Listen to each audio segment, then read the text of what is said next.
I'm a guy who loves animals. I watched many nature documentaries since I was a kid. I'm a big Steve Irwin fan.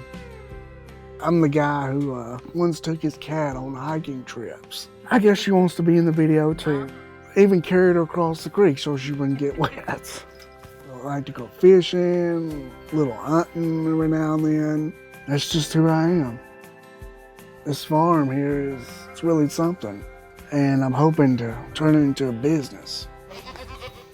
Here you go. Sydney talks a lot about his passion. There you go. His passion with his animals. Sydney and Siler were preemie twins, graduated high school with honors, and he didn't know what he wanted to do. He had an open VR case. My husband and I decided that we're gonna, put together a little farm behind the house. This is my small chicken flock.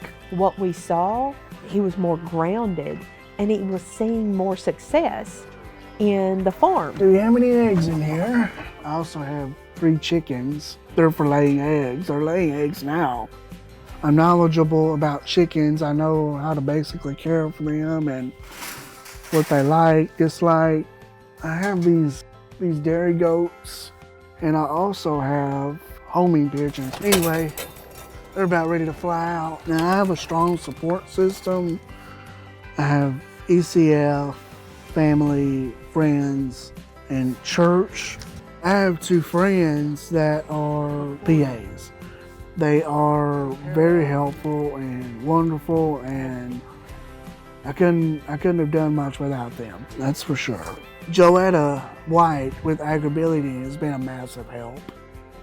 What we saw was not just he feels successful, he seemed healthier. Sydney stopped having seizures. She just licked the camera.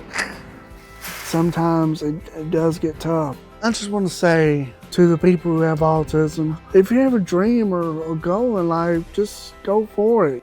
People with autism, they're capable of doing things just as well as any other person. It rather means you just have to do things a little bit differently.